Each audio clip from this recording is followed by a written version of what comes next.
solution happen there and limit any casualties that have already been taken. God, I ask you, Lord, just to be with the meeting tonight, be with things to discuss, be for the benefit of the city, and your name we pray. Amen. Amen. Okay. Stand and join the Pledge of Allegiance. Attention, salute, pledge. I pledge allegiance to the flag of the United States of America and to the republic for which it stands, one nation, under God, indivisible, with liberty and justice for all. Okay. Clerk, will call the roll, please. Councilmember Lilly. Here. Myself. Here. Rustin. Here. King. Here. Phillips. Here. Mayor Mitchell. Here. Okay, so there's the agenda. I won't read it out to everybody, but I'll give you a couple minutes to take a look at it.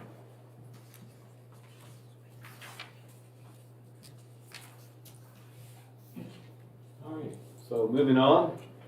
The first item on the agenda is the consent agenda, which is approval of the minutes from the February 15th regular council meeting. The council members have been provided a copy of those minutes. Are there any recommended edits or changes to those minutes? Okay, if not, let the record show that the minutes were accepted with unanimous consent. Okay, so we've got our department head reports. So, Chief? Yes, sir. Well, actually, the fire department, as you can see, we're running very smooth. We've got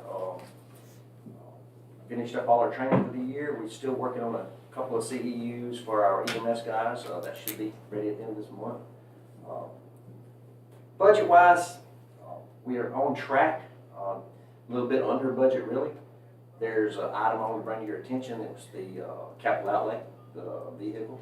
It'll be April before we can actually put in an order for that vehicle because they don't have them. They're not even taking orders. They've been waiting, but they say we can put an order in by April. So maybe that'll take effect.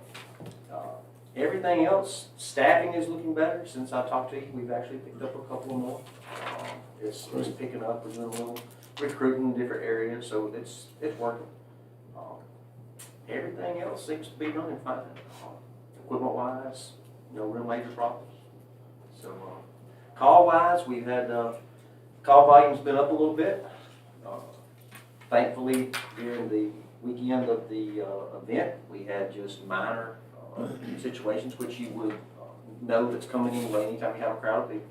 But I think everything, including the bull ride and everything, was pretty much minor. So transported a couple of guys, but other than that, everything seems to be fine. Okay. All right. Any questions for the chief?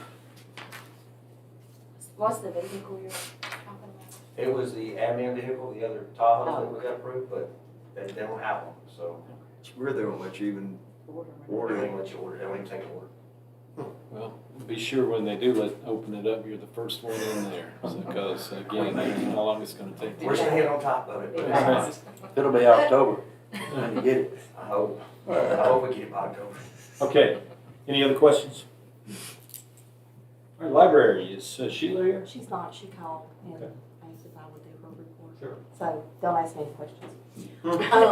It looks like everything is going good at the library. There's no issues with safety. Budget is on track. They are fully staffed, and their traffic with patrons is picking up. They had 14 for their game night last Thursday. They have some training March the 7th. We have our training, March 7th. And actually I posted the janitorial position on the website today. Good. On that janitorial, is that going to just be the library, or is that going to be all city buildings per se? Will it be full-time or part-time? It'll be full-time. Full-time? So that way they're kind of here like during the day, and if we need them in another building, we can. Cool. And then it'll be like nights and weekends as needed for like events or whatever. Any other questions? Environmental services. Well, I got tagged with this one because Dale can't be here tonight. So essentially, everything's green. There's really no issues, but there are two sewer projects that are in work, and Highway 25 main trunk line project. That's going to start April the 18th. Completion date is August the 18th. And then the Highway 70 sewer project set to start April the 4th with completion around September the 1st. We applied for a grant for ADEM, from ADEM, and it's to update our sewer treatment plant. It's an extensive grant. It's over $4 million that we have asked for. And because we've got some significant upgrades that we need to make to the sewage treatment plant. And we have had some dialogue with ADEM about our application, so we're cautiously optimistic that that's positive feedback that we've been getting from ADEM as far as the questions that they're asking, that our grant application is being seriously considered. And like Charlene, I prefer you didn't ask me any questions because I just gave you the sum total of my knowledge. But I'll formally, are there any questions, just in case? I can always write it down and get you an answer later. Okay, if not, I'll move on before you get a chance to think about it. Community Affairs, Senior Center. All right, things are going really well. Cowboy Day was a success, only little small bumps in the road, nothing big, so that's always good.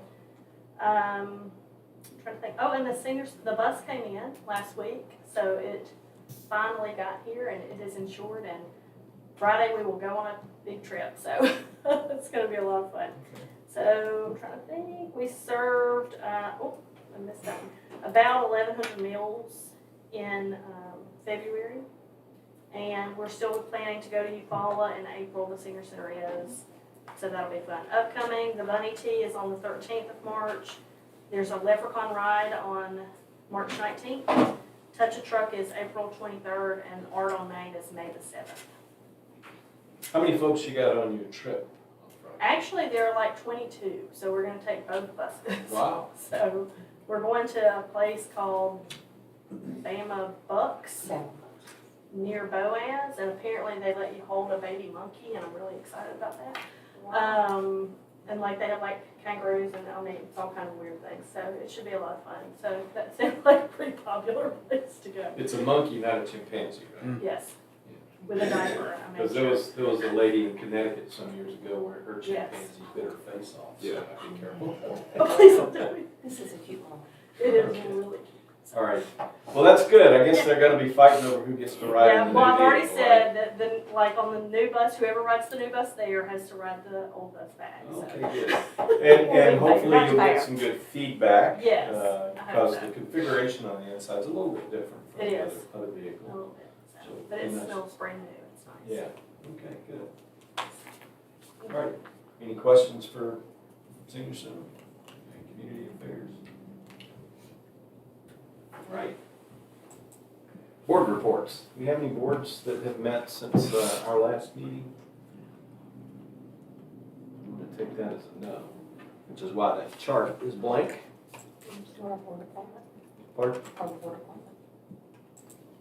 You're talking, were we going to do that in that place? We can. Yeah, I thought maybe you had it on the agenda. Oh, I didn't. Okay. All right, so we will back up then. I've got a separate line on the agenda for this. We have a vacancy that we need to fill on the Planning and Zoning Commission. It is the City Council vacancy. For personal reasons, Ms. Lilly resigned from that position, and so we have to fill the council member vacancy. There's a requirement for one city council member on the Planning and Zoning Commission. It's a 9-member commission. Are there any nominations for Planning and Zoning Commission? I'm nominate Vicky Mazzell. Okay. Is So, there a second? All right. So all in favor say aye. Aye. Opposed? By That's unanimous. what I can oppose yourself. By unanimous consent, Vicky Mizell. And Vicky will do a great job. I know she's had a lot of interest in what goes on there. And the Planning and Zoning Commission is one of the more active boards that we have. And frankly, and I'm not doing this to scare you away or anything, but it is fairly demanding as far as the commitment that's required. So we appreciate your willingness to serve. Okay, so all right. Now we have a resolution pending to approve the Shelby County Hazard Mitigation Plan, or the update to the Hazard Mitigation Plan for Columbiana. It was prepared by Shelby County EMA. We did participate in the review process of that plan. We discussed it at our council work session last night, and I think everybody was in agreement with the recommendations of the plan. The only thing that we did discuss that we would want to do after the plan is adopted, the plan has a list of recommendations, and they are scored and prioritized. The highest score being the ones that it's believed to be needed the most. And so our public safety committee, we discussed last night, should probably get together afterwards and start looking at those recommendations, and let's develop some concrete plans to implement those recommendations. So is there any other questions about the plan update itself? The other thing that we did, I apologize, discuss last night is that even though we discussed it all, I said that I would get you all copies of the plan.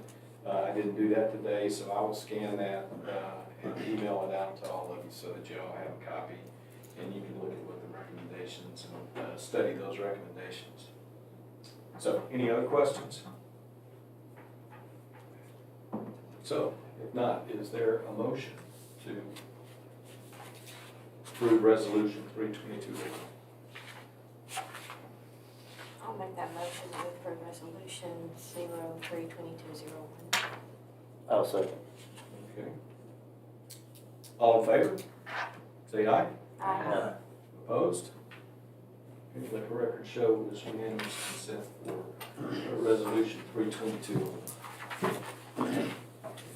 Okay, discussion, other business? Anybody would like to bring up that's not on the agenda? Where are we on McDowell Road property purchase? Do we know? Or what's the? If we could get a closing date, Okay. that's like, I keep emailing them like, we need a closing date, we need a closing date. And they say attorneys are backed up. Okay, so, if you could, again, give me the contact point for the, I guess it's title company that we're dealing with. So I can talk to them and find out if it's possible for us to maybe find another title company who can do that work for us. The biggest challenge would be is if we started over again, if it would impact the title search. Well, I do know just from that you mentioned title, it seems to be that everybody in my industry, the title seems to be holding up a lot of things. So I was just curious, but that, it's funny that you mentioned that it seems to be that in a lot of Yeah, I cases. certainly wouldn't want to start that process over again.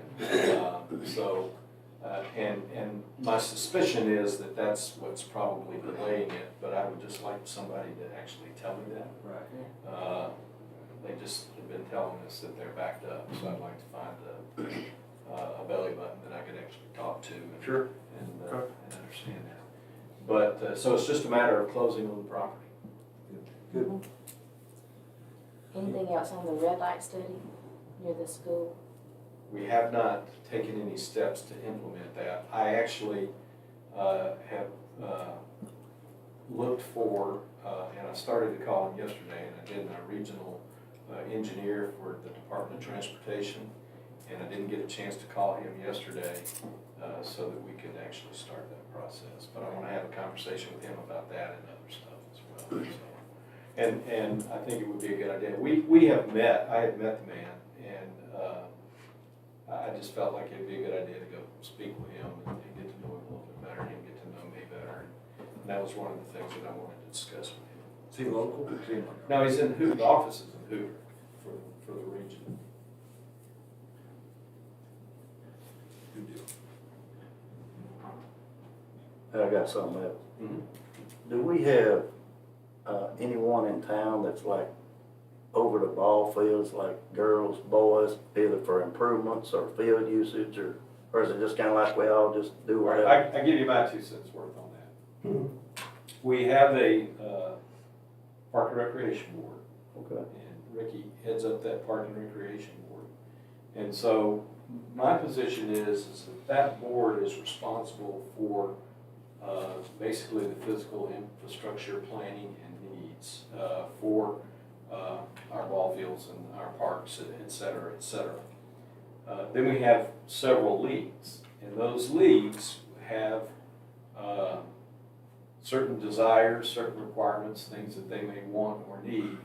And so I believe that those leagues should communicate with the board and let them know what their needs and requirements are. Some of those things we can fulfill using city resources, or you may be able to fulfill them with volunteers, and in other respects, it may require some sort of capital outlay or something like that. And those are things that I think should go to the board. And any other rules or et cetera, as far as how we're gonna use and control those facilities. So, long story short, I think the entity that's in charge is Park and Recreation Board. That's the way I look at it. So they should decide when the fields could be used and that kind of thing? Well, sure.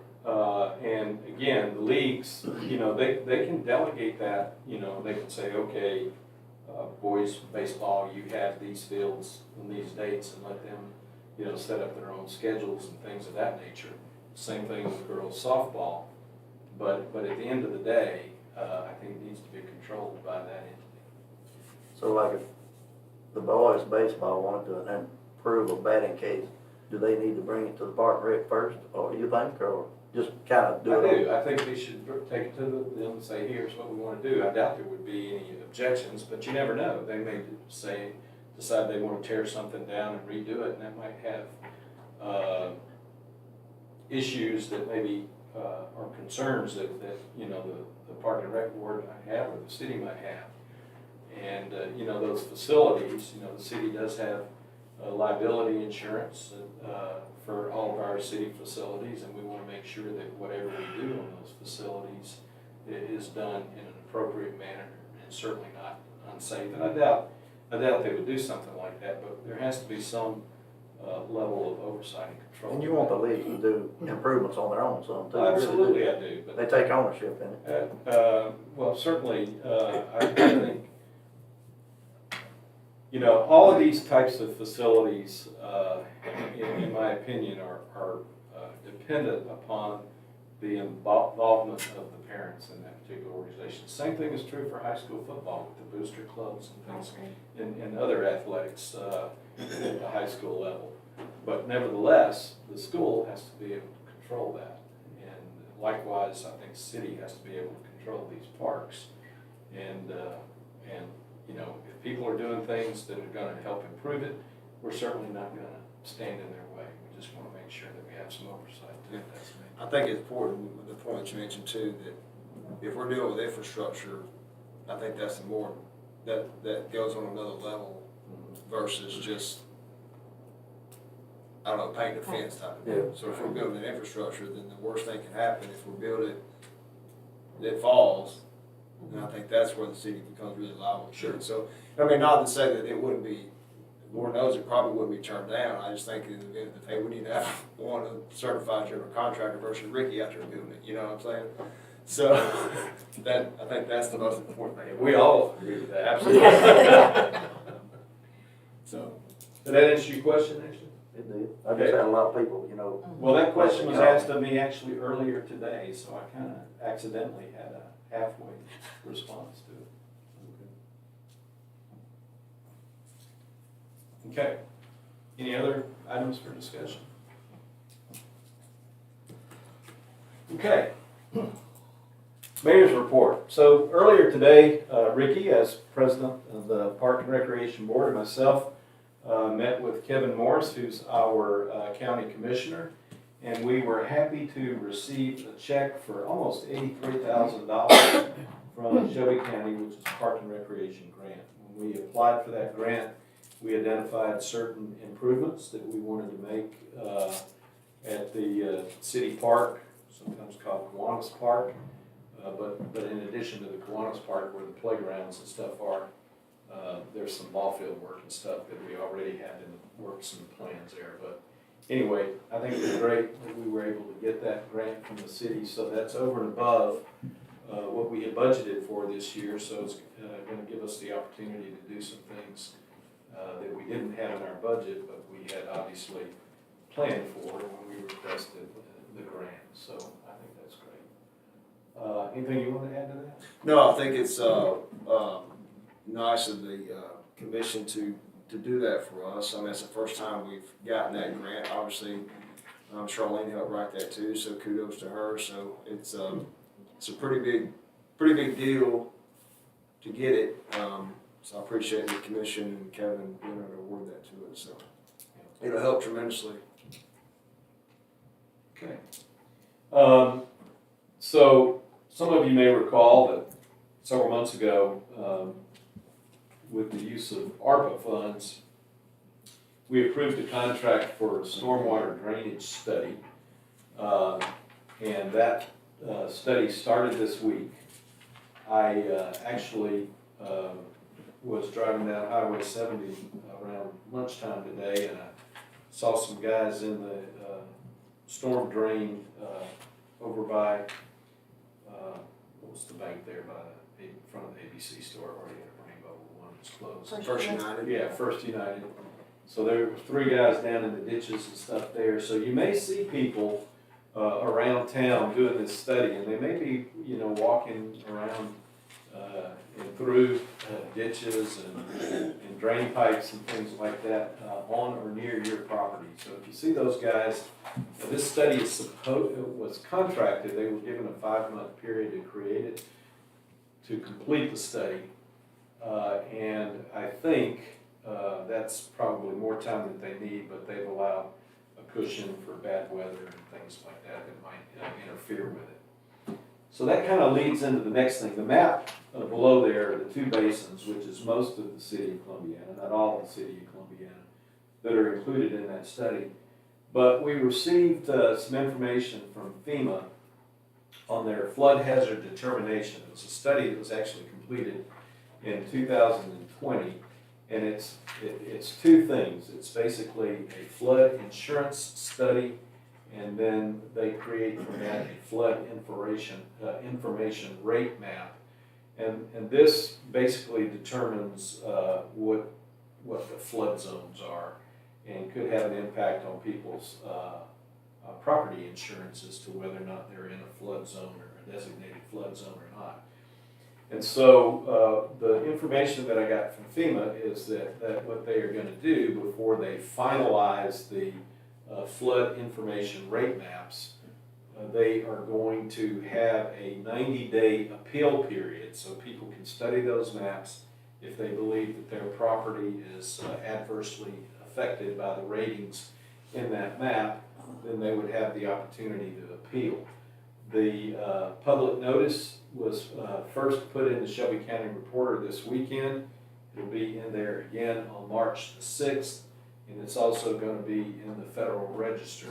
And then after that notice is complete, that's when the 90-day period will start.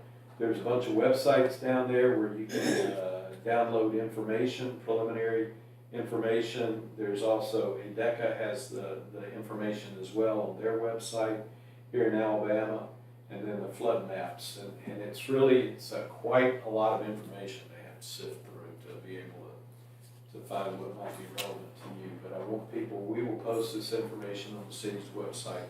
I just want people to know that they can go here, they can study those flood maps, and if they have a concern, there is an opportunity to appeal, and all the information on how you do that's on those websites. Okay, any questions about that? Announcements. All right, I think we've talked about most of this. March 3rd is the Shelby County Arts Council. It's Little Jimmy Reed with Debbie Bond. The Easter Bunny Tea is the 13th of March. The 19th is the Main Street Leprechaun Ride. It's like kind of like a play on the Witches Ride, but leprechauns. April 23rd is Touch Truck, and May 7th is Art on Main. Are you gonna have walkers too in the leprechaun? Absolutely. The Leprechaun Walk, I love it. Anybody who wants. For some reason, I was thinking that St. Patrick's Day was on the weekend this year. I guess not. It's not, it's on Thursday. On Thursday. Okay. Darn. No. All right. Any questions for Alan? So do you have leprechauns coming and all that? People gonna be dressed up as, Don't ask Painted. Big Al if there are leprechauns coming, because he's appointed Jeff and myself as the lead leprechauns. Not funny. So, It yes, is. people are just gonna dress up like that. Lucky Charms sponsoring the event? That's a great That's what it is. idea. That's what it is. Should All be. right. And this is where we open it up for public comment. Are there any comments from anyone?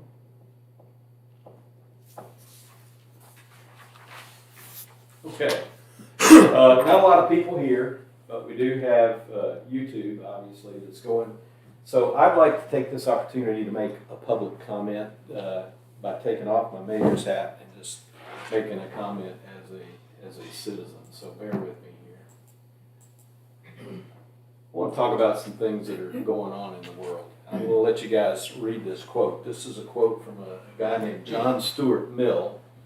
He was a British utilitarian philosopher in the 19th century. This book that or this publication on liberty, he published it somewhere in the late 1800s, late 1850s. I think it was 1859 actually. But anyway, this quote here, war is an ugly thing, but not the ugliest of things. The decayed and degraded state of moral and patriotic feeling, which thinks that nothing is worth war, is much worse.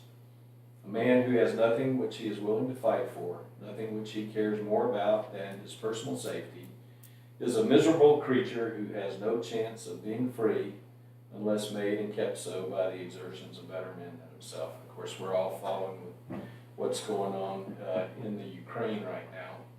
And if you haven't experienced war, it truly is an ugly thing. It is cruel, it's devastating, and it can sometimes make people become insensitive to what's going on around them.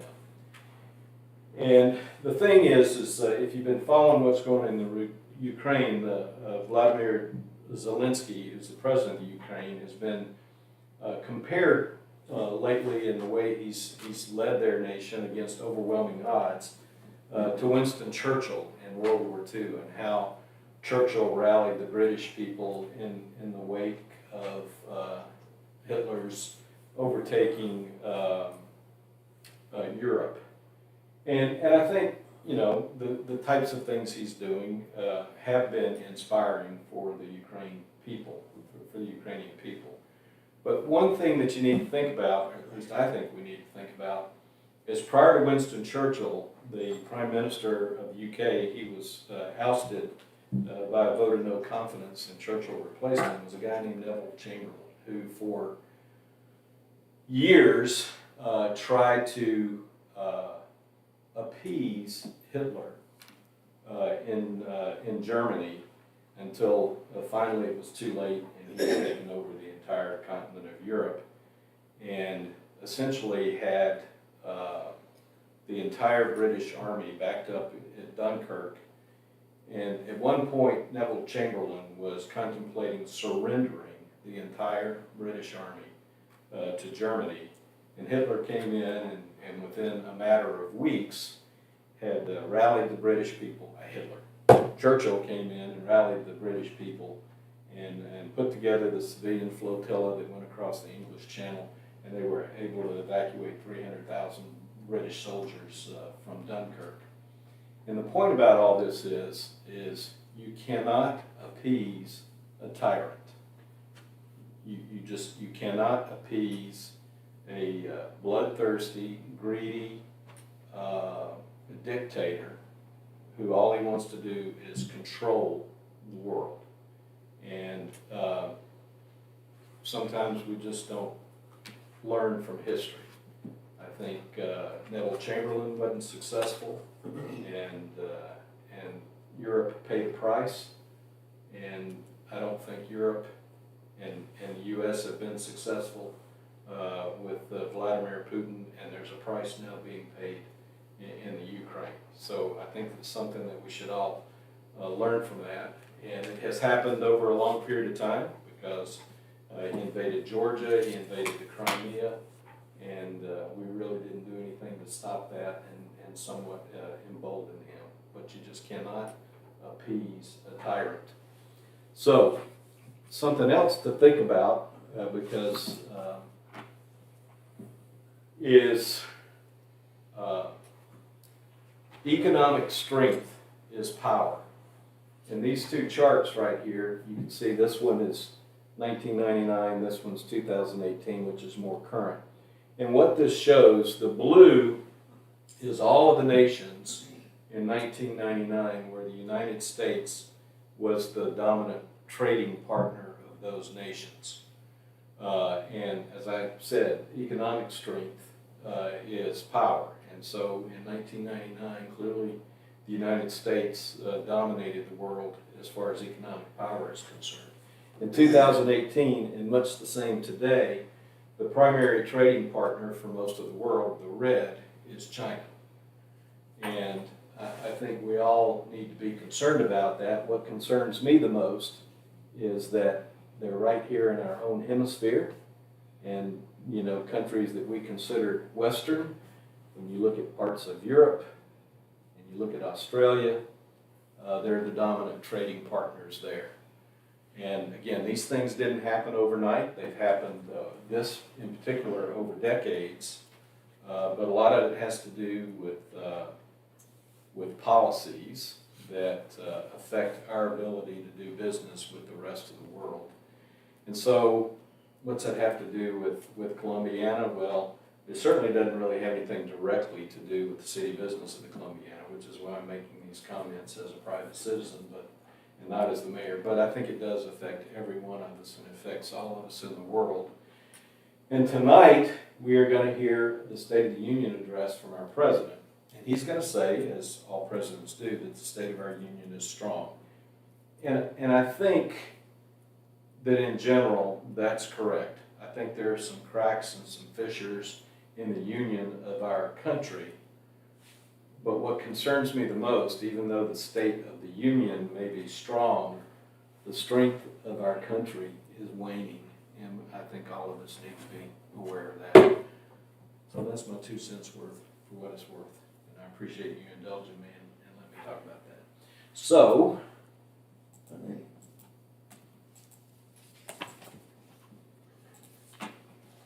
if there is no other business, I'll entertain a motion to adjourn.